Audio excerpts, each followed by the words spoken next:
ಯಸ್ಮಿನ್ ಸರ್ವಾಣಿ ಕರ್ಮಾಣಿ ಸನ್ಯಸ್ಯಾಧ್ಯಾತ್ಮಚೇತಸಃ ನಿರಾಸೀರ್ನಿರ್ಮಮೋ ಯಾತಿ ಪರಂ ಜಯತಿ ಸೋಚ್ಯುತಃ. ಯಾವುದೀಗ? ಹಾಂ, ಅಸುರ ಅಸುರೇಣ ಇವ.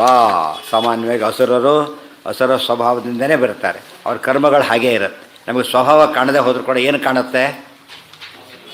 ಕರ್ಮ ಕಾಣುತ್ತೆ. ಅವ್ರ ಕರ್ಮ ಅದಕ್ಕೆ ಇದರಲ್ಲಿ ಬರುತ್ತೆ. ಭಗವದ್ಗೀತೆ 17:18 ಏನು ಹೇಳ್ತಾರೆ? ಅವನು ಏನು ಮಾಡ್ತಾನೆ ನೋಡಿ, ಅದು ಏನು ಆಹಾರ ತಿಂತಾನೆ ನೋಡಿ ಅವನ ಸ್ವಭಾವ ತಿಳ್ಕೊಬಹುದು. ನಮ್ಮಲ್ಲಿ ಏನು ತಿಂತೀವಿ ಹೊಟ್ಟೆಗೆ ಅಂತ ಕೇಳೋದಿಲ್ಲ. ಅಲ್ಲಿ ಏನು ತೋರಿಸುತ್ತದೋ ತಿನ್ನೋದಕ್ಕೂ ಅವನ ಸ್ವಭಾವಕ್ಕೂ ಸಂಬಂಧ ಇದೆ ಅಂತ ಅರ್ಥ. ಅದನ್ನು ಹೇಳೋದಕ್ಕೇ ನಮಗೆ ಕರ್ಮ ನಮಗೆ ಸ್ವರೂಪ ಕಾಣೋದಿಲ್ಲ, ಅದು ಅತೀಂದ್ರಿಯ. ಅವ್ರು ಏನೋ ಕೆಲಸ ಮಾಡೋದನ್ನು ನೋಡಿ ಒಳ್ಳೆಯವರು ಕೆಟ್ಟ ಮಾಧ್ವರು ಅಂತೇಳಿ ಕೇಳ್ಸೋಕ್ಕೆ ಏನಾಗುತ್ತೆ? ಗೋಪಿಚಂದ್ರ ಮುದ್ರೆ ಆಗಿ ಇವನು ಮಾಧ್ವ ಅಂತ ತಿಳ್ಕೊತಾನೆ. ಹೊತ್ತಾನೆ ಲಾಂಛನದ ಕಾರಣ ಅದೇ. ಏನು ಕೆಲಸ ಮಾಡ್ತಾನೆ, ಸಂಧ್ಯಾನೆ ಮಾಡ್ತಾನೆ, ಇವನು ಬ್ರಾಹ್ಮಣ ಆಗಿದ್ದರೆ ಕೆಲವೆಲ್ಲ ಗುರುತುಗಳೇ. ಕರ್ಮ ನೋಡ್ಬಿಟ್ಟು ತಿಳ್ಕೊತಾರೆ. ಸ್ವರೂಪ ನೋಡೋ ಶಕ್ತಿ ನಮಗಿಲ್ಲ. ಆದ್ದರಿಂದ ಅಸುರೇಣ ಇವ. ಇವತ್ತು ನಮಗೆ ಅಗ್ನಿನೇ ಕಾಣೋದಾದರೆ ಧೂಮ ಇರೋದು ಅಗ್ನಿ ಅಂತ ಯಾರು ಹೇಳೋದಿಲ್ಲ. ಯಾವಾಗ ನಮಗೆ ಧೂಮದ ಹೆಲ್ಪ್ ಬರುತ್ತೆ? ಅಗ್ನಿ ಕಾಣದೆ ಹೋದಾಗ. ಎತ್ರ ಧೂಮ ತತ್ರ ಬನ್ನಿ ಅಂತ ತಿಳ್ಕೊತೇವೆ. ಅಗ್ನಿ ಕಂಡಾಗ ಪ್ರಶ್ನೆ ಬರೋದಿಲ್ಲ. ಸ್ವರೂಪ ಕಂಡವರಿಗೆ ಏನು ಬೇಕಿಲ್ಲ? ಇವೆಲ್ಲ ಬಾಹ್ಯ ಲಕ್ಷಣ ಬೇಕಿಲ್ಲ. ಅದು ಕನಕದಾಸರಂಥವ್ರು ವ್ಯಾಸರಾಜರು ನೋಡಿದಾಗ ಅವ್ರಿಗೆ ಏನು ಬೇಕಾಗಲಿಲ್ಲ? ಬಾಹ್ಯ ಲಕ್ಷಣ ಬೇಕಾಗಲಿಲ್ಲ. ಈಗ ಸಾಮಾನ್ಯರಿಗೆ ಏನು ಬೇಕಾಗತ್ತೆ? ಬಾಹ್ಯ ಲಕ್ಷಣನೇ ಬೇಕಾಗತ್ತೆ. ಜ್ಞಾನಿಗಳಿಗೆ ಅದು ಮುಖ್ಯ ಅಲ್ಲ. ನಮಗಿಷ್ಟೇ.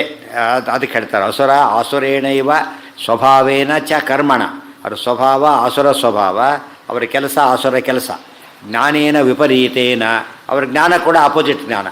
ಅವ್ರ ಕರ್ಮ ಜ್ಞಾನ ಎಲ್ಲ ಒಂದಕ್ಕೊಂದು ಮ್ಯಾಚ್ ಆಗ್ತಾ ಇರುತ್ತೆ. ತಪ್ಪು ತಿಳುವಳಿಕೆ, ತಪ್ಪು ಕೆಲಸ. ತಮೋ ಯಾಂತಿನ ನಿಶ್ಚಯ. ಕೊನೆಗೆ ಎಲ್ಲಿಗೆ ಹೋಗ್ತಾರೆ ಅವರು? ತಮಸ್ಸಿಗೆ ಹೋಗ್ತಾರೆ. ಅದ್ರ ಬಗ್ಗೆ ಡೌಟೇ ಇಲ್ಲ. ವಿನಿಶ್ಚಯ ದೇವಸ್ವಭಾವೇನ ಕರ್ಮಣ ಚಾಪಿ ಅಸಂಶಯಂ. ದೇವತೆಗಳ ಸ್ವಭಾವ ದೇವಸ್ವಭಾವ, ಕರ್ಮ ದೇವಕರ್ಮ. ಸಮ್ಯಕ್ ಜ್ಞಾನೇನ, ಜ್ಞಾನ ಸಮ್ಯಕ್ ಜ್ಞಾನ. ರಿಸಲ್ಟ್ ಏನು? ಪರಮಾಂ ಗತಿಂ ಗಚ್ಚಂತಿ ವೈಷ್ಣವಿ. ಪರಮಗತಿ. ಅವರು ಅಧೋಗತಿಗೆ ಹೋಗ್ತಾರೆ, ಇವರು ಪರಮಗತಿಗೆ ಹೋಗ್ತಾರೆ. ನಾನಯೋ ಅನ್ಯಥಾಭಾವ ಕದಾಚಿತ್ ಕ್ವಾಪಿ ವಿದ್ಯತೆ. ಇದು ವೆರಿ ಇಂಪಾರ್ಟೆಂಟ್. ಏನು? ಇವರಿಬ್ಬರು ಬದಲಾಗೋದೇ ಇಲ್ಲ. ಎಂದು ಮೂಲತಃ ಸಾತ್ವಿಕನಾಗಿದ್ದರೆ ಅವನೇನಾಗೋದಿಲ್ಲ, ಎಂದೂ ತಾಮಸನಾಗೋದಿಲ್ಲ. ಮೂಲತಃ ತಾಮಸನಾಗಿದ್ದರೆ ಏನಾಗೋದಿಲ್ಲ ಅವನು? ಎಂದೂ ಸಾತ್ವಿಕನಾಗೋದಿಲ್ಲ. ಸ್ವಭಾವ ಎಂಬುದೇನದು? ಜೀವಗಣ ನೀಚೋಚ್ಚ ಭಾವಂಗತಾ, ಎಂದೂ ಬದಲಾಗೋದಿಲ್ಲ.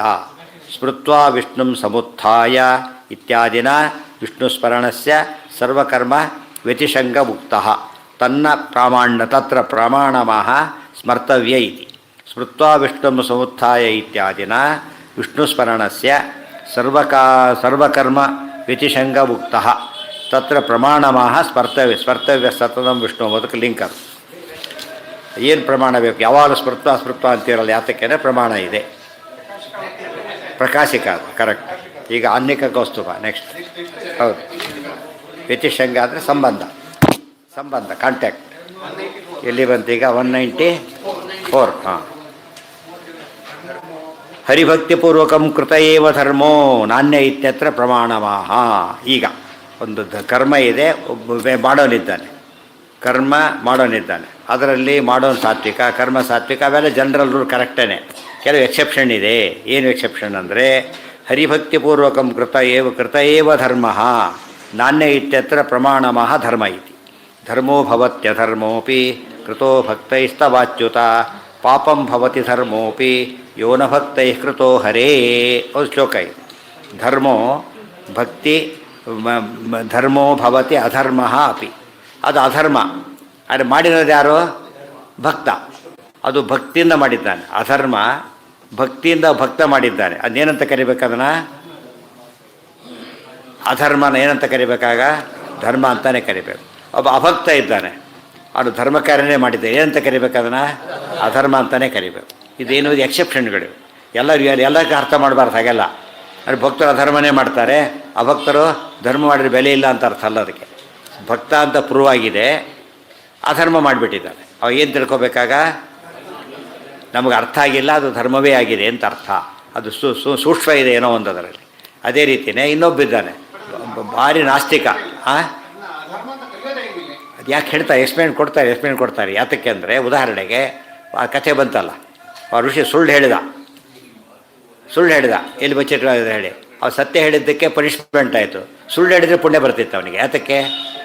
ಭಕ್ತನಾದವರು ಲೋಕಹಿತ ಬಯಸೋದರಿಂದ ಮೆಕ್ಯಾನಿಕಲಿ ಸತ್ಯ ಹೇಳೋದಿಲ್ಲ. ಆ ಕಾಲಕ್ಕೆ ಅದು ಅಸತ್ಯನೇ, ಬಟ್ ರಿಸಲ್ಟ್ ಏನದರದು ಸತ್ಯಕ್ಕಿಂತ ದೊಡ್ಡದು. ಆದ್ದರಿಂದ ಆ ಅರ್ಥ ಯೋಚನೆ ಮಾಡಬೇಕು. ಭಕ್ತನಾದನು ಯೋಚನೆ ಮಾಡ್ತಾನೆ, ಹೊಡಿಬಾರ್ದು, ಗುಂಡಿಟ್ಟು ಹೊಡಿಬಾರ್ದು, ಕೊಂದೇ ಬಿಟ್ಟ, ಧರ್ಮ ಯಾತಕ ದೇಶದ್ರೋಹಿ, ಅವಾಗ ಕೌಂಟ್ ಆಯ್ತು. ಬರೀ ಕೊಂದುಬಿಟ್ಟ, ಭಾರಿ ಪಾಪ. ದೇಶಭಕ್ತನಾಗಿ ಯಾತಕ್ಕೆ ಕೊಂದ ಅವನು? ದೇಶದ್ರೋಹಿನ ಕೊಂದ. ದೇಶಭಕ್ತನಾಗಿ ದೇಶದ್ರೋಹಿನ ಕೊಂದು, ದೈವಭಕ್ತನಾಗಿ ದೈವದ್ರೋಹಿನ ಕೊಂದಾಗ ಏನಾಯ್ತು? ಅವನಿಗೆ ಪುಣ್ಯ ಬಂತು. ಬರೀ ಕೊಂದಿದ್ರೆ ಭಾರಿ ಪಾಪ ಬರ್ತಿತ್ತು. ಅದನ್ನು ಹೇಳ್ತಾರೆ, ಧರ್ಮೋ ಭವತ್ಯಧರ್ಮೋಪಿ ಕೃತೋ ಭಕ್ತೈಸ್ತವಾಚ್ಯುತ.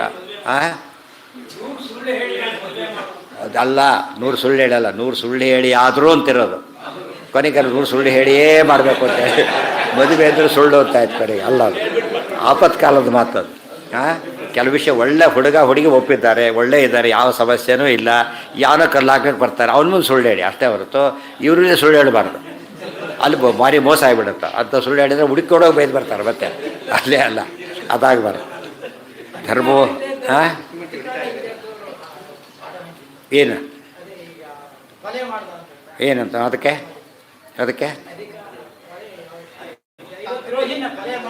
ಹಾಂ ಅದು ಹೇಳ್ತಾರೆ. ಯಾವಾಗ ಸಂಬಂಧ ಎಲ್ಲ ಬೇಕಾಗ ಅವ್ರು ಮಾಡಬೇಕಾದ್ರೂ ಕೂಡ ಕಾಂಟೆಕ್ಸ್ಟ್ ನೋಡಬೇಕು. ಅವ್ರು ಕ್ಷತ್ರಿಯನೋ ಅಲ್ವೋ, ಬೇರೆಯವನೋದೋ ಅಲ್ವೋ, ಅವೆಲ್ಲ ಕೌಂಟ್ ಆಗ್ತಾ ಹೋಗುತ್ತೆ. ಹೊಡೆದ ಮಾತ್ರಕ್ಕೆ ಅಲ್ಲ, ಅಪರಾಧಿನ ನಾವು ಹಿಡ್ಕೊಳ್ಳೋಕ್ಕೋ ನಮ್ಮನ್ನು ತಿರುಗಿ ಹೊಡಿತಾನೋ ಅವನು. ಪೊಲೀಸ್ ಹಿಡ್ಕೊಂಡ್ರೆ ಏನೂ ಮಾಡೋದಿಲ್ಲ. ಪೊಲೀಸ್ ಹಿಡ್ಕೊಳ್ಳೋ ಹಕ್ಕಿದೆ, ನಮಗಿಲ್ಲ. ಅದು ನೆಕ್ಸ್ಟ್ ಅದು. ಆದರೆ ಕೆಲವೊಮ್ಮೆ ಪೊಲೀಸೇ ಇಲ್ಲ, ಕಳ್ಳ ಓಡೋಗ್ತದೆ, ಏನು ಮಾಡಬೇಕಾಗ? ಪೊಲೀಸ್ ಫೋನ್ ಮಾಡೋ ಹೊತ್ತಿಗೆ ಅವ್ರು ಮನೆ ಸೇರ್ಕೊಂಡ್ಬಿಟ್ಟಿರ್ತಾರೆ ಅಷ್ಟೊತ್ತಿಗೆ. ಅವಾಗೇನು ತಾನೇ ಹಿಡಿಬೇಕಾಗ. ಆ ಪೊಲೀಸರು ಕೂಡ ಏನಂತ ಯಾಕೆ ಹಿಡಿದಿ ಅಂತ ಬೈಯಲಾಗ. ಯಾಕೆ? ಒಳ್ಳೆ ಕೆಲಸ ಮಾಡಿದೆ ಅಂತ ಹೇಳ್ತಾರೆ. ಯುದ್ಧ ಹಿಡಿದ್ರೆ ಬೈತಾರೆ. ನಾವು ಕತ್ತೆ ಕಾಯಲಕ್ಕೆ ಇದ್ದೀವಿ, ನೀನು ಯಾಕೆ ಹಿಡಿದಿ ಅಂತ ಕೇಳ್ತಾರೆ. ಹೊತ್ತಾನೆ ಇಲ್ಲದ ಕಾಲಕ್ಕೆ ಹೇಳಿದ್ರೆ ಯಾರೋ ಬಿದ್ದುಬಿಟ್ರು, ಡಾಕ್ಟ್ರು ಕೂಡ ಅವ್ರಿಗೆ ಎತ್ತ ಹೋದ್ರೆ ಗತಿ ಏನಾಗ್ಬೋದು? ಸತ್ಯ ಹೋಗ್ಬಿಡುತ್ತೆ, ಎಷ್ಟೊತ್ತು ಹಾಗೆ ಆಗಿಬಿಡುತ್ತೆ. ಅವಾಗ ಏನೂ ಗೊತ್ತಿಲ್ಲ, ಎತ್ತಿದ ಕೂಡಿಸ್ದೆ ಇರುತ್ತೆ, ತೋಚಿದ್ದು ಮಾಡ್ದೆ, ತಪ್ಪಲ್ಲ ಅದು. ಅದು ಯಾವತ್ತು ತಪ್ಪಾಗುತ್ತದ? ಮಾಡದೆ ಹೋದರೆ ತಪ್ಪಾಗತ್ತೆ, ಮಾಡದೆ ಹೋದ್ರೆ ತಪ್ಪು. ಅದು ಇನ್ನೊಬ್ಬರು ಮಾಡೋನಿದ್ದಾನೆ, ಅವ ಮಾಡಿದ್ರೆ ತಪ್ಪೆ. ಅವ್ರು ಡಾಕ್ಟ್ರ್ ಇದ್ದಾರೆ, ಇವರು ತಲೆಹರಟೆ ಮಾಡೋಕ್ಕೆ ಹೊರಟ, ತಪ್ಪಾಯಿತು. ಹರಿಭಕ್ತಿಪೂರ್ವಕಂ ಹೇ ಅಚ್ಯುತ ತವ ಭಕ್ತೈ ಪ್ರಮಾದಾದಿನ ಕೃತಃ ಅಧರ್ಮೋಪಿ ಅಧರ್ಮತೆಯ ಪ್ರತೀಯಮಾನೋಪಿ. ಅಧರ್ಮ ಅಂತ ಕಂಡರೂ ಕೂಡ ಏನಾಗಿರುತ್ತದೋ ಧರ್ಮ. ಪ್ರಮಾದಾದಿನ ಅಂಥೇಳಿ ಪ್ರಮಾದವೇ ಅಲ್ಲ, ಅದು ಆದಿಶಬ್ದ ಅಷ್ಟೇ. ಅದು ಧರ್ಮಫಲ ಜನಕಃ. ವೃತ್ತಾಸುರನ ಸಂಹಾರ, ಅವನು ಬ್ರಾಹ್ಮಣ, ಅವನು ಕೊಂದ. ಬ್ರಹ್ಮಹತ್ಯೆ ಮಾಡಬಾರ್ದು ಶಾಸ್ತ್ರ ಸ್ಪಷ್ಟ ಹೇಳ್ತಾ ಇದೆ. ಆದರೆ ಇಂದ್ರದೇವರು ವೃತ್ತಾಸುರನ್ನು ಕೊಂದರು, ಬ್ರಾಹ್ಮಣನಾಗಿದ್ದರೂ ಕೊಂದರು. ಅವ್ರಿಗೆ ಪಾಪ ಬರಲಿಲ್ಲ, ಭಾರಿ ಪುಣ್ಯ ಬಂತು. ಎಷ್ಟು ಪುಣ್ಯ ಬಂತು ಅಂದರೆ ಅವರಿಗೆ ಇಂದ್ರಾಮೃತ ಸಾರ್ಥಕ ಆಗೋಯ್ತು. ಮುಂದೆ ಬೃಹತಿ ಶಾಸ್ತ್ರ ಮಾಡಿ ಮಹೇಂದ್ರತ್ವ ಅಭಿಪತ್ತೆ, ಮಹೇಂದ್ರತ್ವ ಪದವಿ ಬಂದವರಿಗೆ. ಆದ್ದರಿಂದ ದೋಷ ಆಗಲೇ ಇಲ್ಲ. ಅಷ್ಟು ಹೇಳ್ತಾರೆ. ಅವರಿಗೆ ಒಂದು ಇದು ಕೂಡ ಕೂದಲು ಕೊಂಕದಷ್ಟು ಪುಣ್ಯ ಬಂತು ಅದರಿಂದ. ಹೇ ಅಚ್ಯುತ ತವ ಭಕ್ತೈ ಪ್ರಮಾದಾದಿನ ಕೃತಃ ಅಧರ್ಮೋಪಿ ಅಧರ್ಮತೆಯ ಪ್ರತೀಯಮಾನೋಪಿ ಧರ್ಮ ಧರ್ಮಫಲ ಜನಕ ಆಗಿಬಿಟ್ಟಿದೆ. ಧರ್ಮಫಲ ಜನಕ ಇರಬೇಕದು. ಯಥಾ ವೃತ್ರಹತ್ಯಾದಿ ಏಕಾದಶಿ ಶ್ರಾದ್ಧತ್ಯಾಗೋ ವಾ. ಏಕಾದಶಿ ಶ್ರಾದ್ದ ಬಂತು, ಮಾಡಲಿಲ್ಲ ಅವನು. ನೋಡೋದಕ್ಕೆ ಶ್ರಾದ್ಧತ್ಯಾಗ ಮಾಡಿದ ಅಂತ ದೊಡ್ಡ ಗಲಾಟೆ ಬಿಸಿಬಿಟ್ರು. ಶ್ರಾದ್ದನೇ ಮಾಡಲಿಲ್ಲ ಅವನು, ಹೇಳ್ತಿದ್ದು ಮರೆದು ದಾಸ್ಯ ಮಾಡಿದ. ಇವನೇನು ತಿಳ್ಕೊಂಡ್ರು, ಅವತ್ತು ಮಾಡಲಿಲ್ಲ ಆದ್ದರಿಂದ ಶ್ರಾದ್ದ ಬಿಟ್ಟು ಲೋಪ ಮಾಡಿದ ಪಾಪ ಬಂತು ಅಂತ ಹೇಳಿದರು. ಆದರೆ ಶಾಸ್ತ್ರ ಹೇಳ್ತಾ ಇದೆ ಏನಂತ, ಭಾಳ ಕುಡಿದು ಅಂತ. ನೋಡೋದಕ್ಕೆ ಏನು ಅನ್ನಿಸ್ತು, ಅಧರ್ಮ ಕಾಣಿಸ್ತು. ಆ್ಯಕ್ಚುಲಿ ಧರ್ಮನೇ ಅದು. ಇನ್ನೊಂದು ಕೇಸ್ ಅದು. ಇಲ್ಲಿ ಪ್ರಮಾದಿಗೆ ಮಾದ ಇಲ್ಲ, ಆ್ಯಕ್ಚುಲಿ ಕರೆಕ್ಟಾಗಿ ಮಾಡಿದ್ದಾನೆ. ಹೇ ಹರೇ ನಭಕ್ತೈ. ಉದಾಹರಣೆಗೆ ಇವರಿದ್ದಾರೆ, ಯಾರು ಭೃಗುಬ್ರು ಕಾಲಿರೋದ್ಬಿಟ್ರೆ ದೇವ್ರನ್ನ. ಸಣ್ಣ ಪುಟ್ಟ ತಪ್ಪು, ಅದು ಭಾರಿ ದೊಡ್ಡ ತಪ್ಪು. ಆ ದುರ್ಯೋಧನ ಕಾಲಿರೋದಿಲ್ಲ ಕೃಷ್ಣನ್ನ, ಅಂದಂತ ಮಸ್ತಾಯಿತು. ಕಾಲಿರೋದ್ರೂ ಮುಕ್ತಿನೇ ಆಯಿತು. ಯಾತಕ್ಕೆ ಅಂದರೆ, ಯಾತಕ್ಕೆ ಮಾಡಿದ್ದೇವರು ಉದ್ದೇಶ ವಿಷ್ಣು ಸರ್ವೋತ್ತಮ ಸಮರ್ಥನೆ ಇದೆ. ಅವನಿಗೆ ವಿಷ್ಣು ಸರ್ವೋತ್ತಮತ್ವ ಅಲ್ಲ, ವಿಷ್ಣುವಿನ ಉತ್ತಮತ್ವನೇ ಒಪ್ಪಕ್ಕೆ ತಯಾರಿಲ್ಲ ಅವನು. ಅಂಥ ಪಾಪಿ ಅವನು. ಅದಕ್ಕೆ ಅವನು ಸುಮ್ಮನೆ ಇದ್ದರೂ ಕೂಡ ಅವನಿಗೆ ಪಾಪ. ಇದು ಮಾಡಿದರೂ ಪಾಪ ಬರಲಿಲ್ಲ.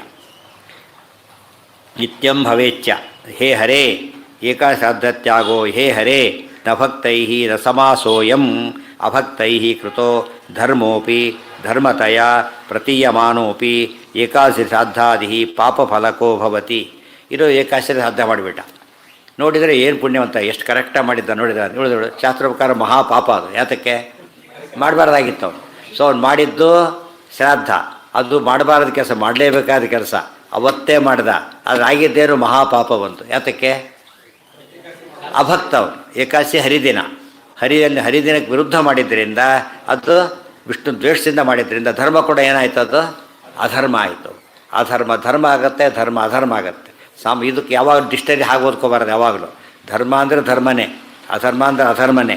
ಆದರೆ ಕೆಲವು ಪ್ರಸಂಗದಲ್ಲಿ ಅಧರ್ಮ ಕೂಡ ಏನಾಗುತ್ತೆ, ಧರ್ಮ ಆಗುತ್ತೆ. ಧರ್ಮ ಕೂಡ ಏನಾಗುತ್ತೆ, ಅವ್ರು ಹೇಳಿದ ಸತ್ಯ ಅಧರ್ಮ ಆಯಿತು.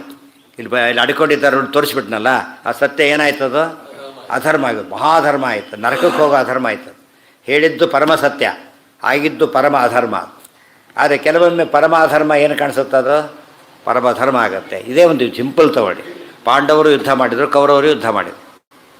ಪಾಂಡವರು ಒಂದೇ ಇದರಲ್ಲೇ ಧರ್ಮಕ್ಷೇತ್ರ ಕುರುಕ್ಷೇತ್ರನೇ ಮಾಡಿದರು.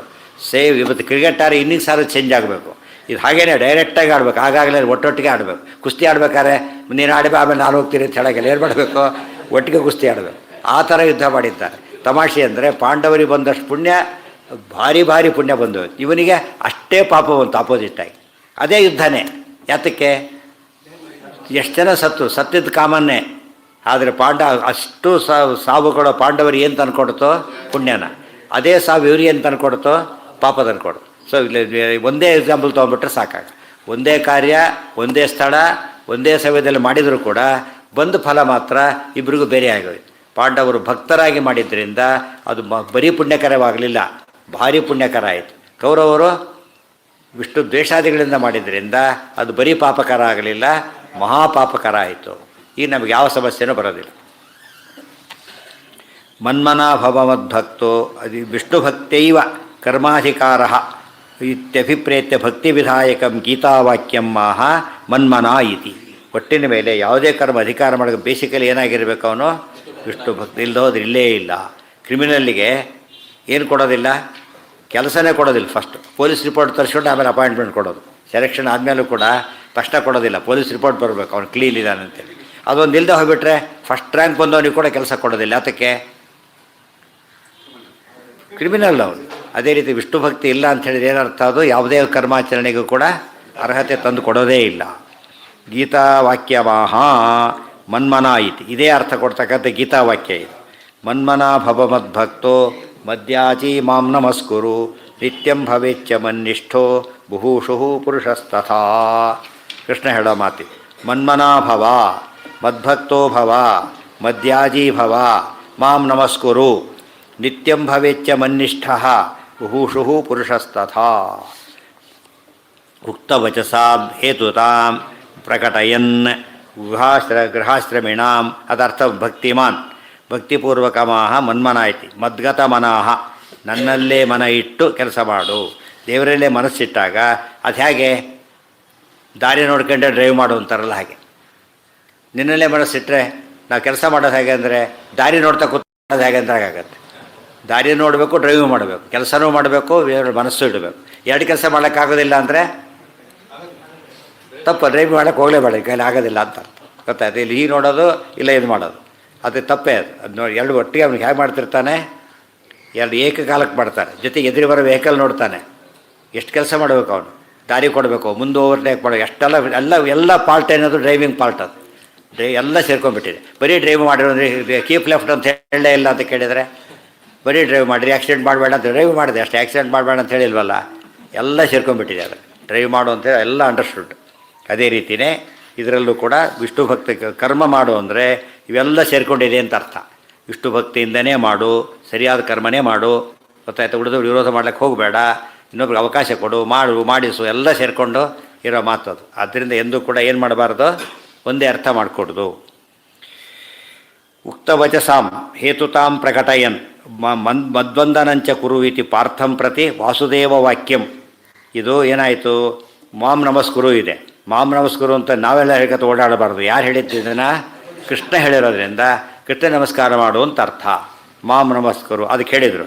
ಏನಂತ ಹೇಳಿದರು, ಇದು ಪಾರ್ಥಂ ಪ್ರತಿ ವಾಸುದೇವ ವಾಕ್ಯಂ, ಯಾರಿಗೆ ಯಾರು ಹೇಳಿದ ವಾಕ್ಯ ಅಂತ ಹೇಳಿದರೆ ಕೃಷ್ಣ ಹೇಳಿದ್ದು ಅರ್ಜುನನಿಗಾದ್ದರಿಂದ ಆ ರೀತಿ ಮಾಡಬೇಕು. ಅದಕ್ಕಿನ್ನೂ ಅರ್ಥ ಇದೆ.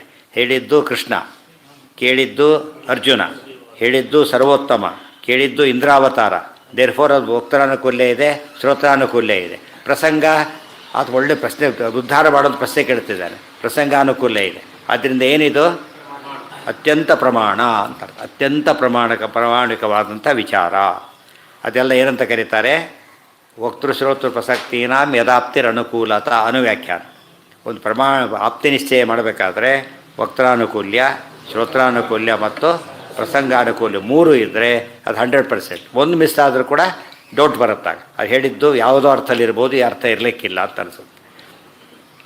ಉಕ್ತವಜಸಾಂ ಹೇತುತಾಂ ಪ್ರಕಟಯನ್ ಗೃಹಾಶ್ರಮಿಣ ಭಕ್ತಿಪೂರ್ವ ಸ್ಮೃತಿ ಕಾರ್ಯ ಇತಿ ವಿಧತ್ತೆ ಭಗವಾನ್ ಮೂಲಕಾರ ನಿತ್ಯಮಿತಿ. ತತಃ ಉಕ್ತರೀತ್ಯ ವಿಷ್ಣುಸ್ಮೃತ್ಯಾದೌ ಮಾನಾನಾಂ ವಿದ್ಯಮಾನತ್ವಾತ್ ಬುಭೂಷು ಫಲಪ್ರಾಪ್ತಿಚ್ಛು ಮುಮುಕ್ಷುರಿತಿ ಯಾವತ್ತೇ. ಆದ್ದರಿಂದ ಮುಮುಕ್ಷುವಾದವನು ಯಾವ ಕಾಲಕ್ಕೂ ಕೂಡ, ಬುಭೂಷು ಅಂದರೆ ಮುಮುಕ್ಷು ಅಂತ ಅರ್ಥ, ಯಾವ ಕಾಲಕ್ಕೂ ಕೂಡ ನಿತ್ಯಂ ಅನ್ನೋ ಪದ ಇದೆ. ನಿತ್ಯಂ ಭವೇಚ್ಛ ಮನ್ನಿಷ್ಠ.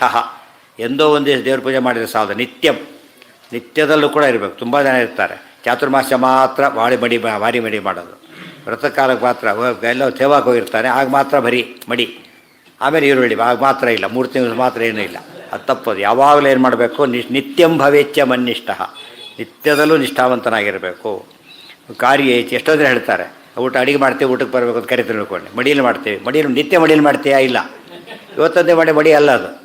ಇವತ್ತೊಂದೇ ಮಾಡಿದ್ರೆ ಏನಲ್ಲ ಅದು ಮಡಿ ಅಂತ ಕರೆಯೋದಿಲ್ಲ.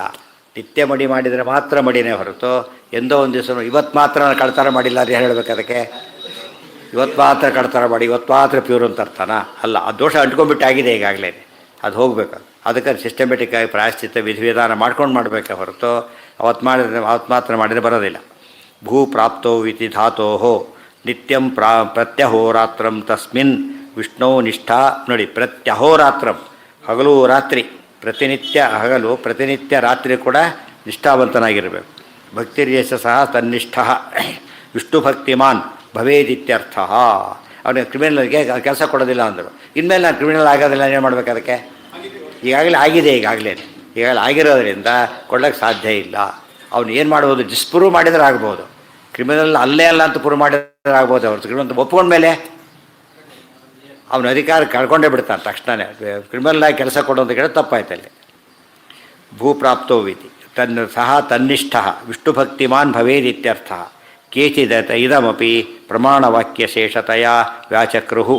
ಕೆಲವರು ಇದನ್ನೇ ಪ್ರಮಾಣವಾಕ್ಯದ ಶೇಷ, ಆ ಪ್ರಮಾಣ ಈ ಪ್ರಮಾಣ ಎರಡೂ ಕೂಡ ಒಂದೇ ಅಂತ ವ್ಯಾಖ್ಯಾನ ಮಾಡ್ತಾರೆ. ಅದೊಂದು ಪದ್ಧತಿ, ತಪ್ಪು ಅಂತೇನು ಹೇಳಿಲ್ಲ, ಸರಿ ಇದೆ. ತೇ ಪೂರ್ವಸ್ಯ ಉತ್ತರಸ್ಯ ವಾಕ್ಯಸ್ಯ ಗೀತಾವಾಕ್ಯತಾಂ ವಿಧಿತ್ವ ಉಕ್ತವಂತಹ. ಅವ್ರ ಹಿಂದಿನ ವಾಕ್ಯ ಮುಂದಿನ ವಾಕ್ಯ ಎರಡೂ ಕೂಡ ಗೀತಾವಾಕ್ಯ ಅಂತ ತಿಳ್ಕೊಂಡೇ ಅರ್ಥ ಬರೆದಿದ್ದಾರೆ, ಅನ್ವಯ ಮಾಡೋದ್ರೊಳಗೆ ಅಂತ ಅರ್ಥ. ಆ್ಯಕ್ಚುಲಿ ಗೀತಾವಾಕ್ಯ ಅಲ್ಲ ಅದು, ಮೊದಲನೇದು ಗೀತಾವಾಕ್ಯ ಅಲ್ಲ. ಧರ್ಮೋಭವತ್ಯ ಧರ್ಮೋಪಿ ಗೀತಾದಲ್ಲಿ ಸಿಗೋದಿಲ್ಲ, ಗೊತ್ತಾಯ್ತಾ? ಎರಡನೇದು ಮಾತ್ರ ಗೀತಾವಾಕ್ಯ. ಅವರು ಅರ್ಥ ಬರೆಯೋರು ಏನು ಮಾಡಿದ್ದಾರೆ, ಎರಡು ಗೀತಾವಾಕ್ಯ ಅಂತ ತಿಳ್ಕೊಂಡಲ್ಲ, ತಿಳ್ಕೊಳ್ಳಾಗ ಅರ್ಥ ಬರೆದಿದ್ದಾರೆ. ಲಿಂಕ್ ಇರೋದ್ರಿಂದ ಹಾಗೆ ಮಾಡಿದ್ದಾರೆ ಹೊರತು ಅದು ಸರಿಯೇ ಅಂತ ಅರ್ಥ. ಗೀತಾವಾಕ್ಯ ಅಂತ ಹೇಳಿಬಿಟ್ರೆ ತಪ್ಪಾಗೋದು, ಅದು ತಪ್ಪೇ. ಎರಡು ವಾಕ್ಯ ಸೇರಿಸಿಬಿಟ್ಟು ಅರ್ಥ ಹೊಂದುತ್ತೆ ಅಂತ ಅರ್ಥ ಮಾಡಿದಾಗ ತಪ್ಪಲ್ಲ. ಅಲ್ಲಿಗೆ ನಾಳೆ ದಿವಸ ಅದ್ರ ಮುಂದಿನ ಭಾಗ ಯಾವುದು ಇದಲ್ಲ, ನಿನ್ನೆ 2-3 ದಿವಸ ಮುಗಿದೋಗುತ್ತದೆ. ತಂತ್ರಸಾರ ಆಗಿದೆಯಾ? ಪಾಠ ಇಲ್ಲ, ನೆನಪಿದೆಯಾ? ಆಗಿಲ್ಲ, ಆಗಿದೆ ತಂತ್ರಸಾರ. ಅದು ಆ ಬ್ಯಾಚ್ಗೆ ಆಗಿಲ್ಲ, ಆಗಿಲ್ಲ. ಹಾಗಿದ್ರೆ ಅದನ್ನು ತಂತ್ರಸಾರ ಮಾಡೋಣ ನೆಕ್ಸ್ಟ್. ಸರ್ವೇಂದ್ರಿಯ ಪ್ರೇರಕೇಣ ಶ್ರೀಪ್ರಾಣಪತಿನೇ ಹೇಳ್ತೇನೆ, ನಾಳೆ ಹೇಳ್ತೀನಿ, ಯಾವುದು ಹುಡುಕಿ ಹೇಳ್ತೇನೆ, ಯಾವ ಸಿಗುತ್ತೆ ಅದೇ. ಹೌದು, ಸರ್ವೇಂದ್ರಿಯ ಪ್ರೇರಕೇಣ ಶ್ರೀಪ್ರಾಣಪತಿನೇ ಯದವೋಚಮಹಂ ತೇನ ಪ್ರೀಯತಾಂ ಕಮಲಾಲಯ.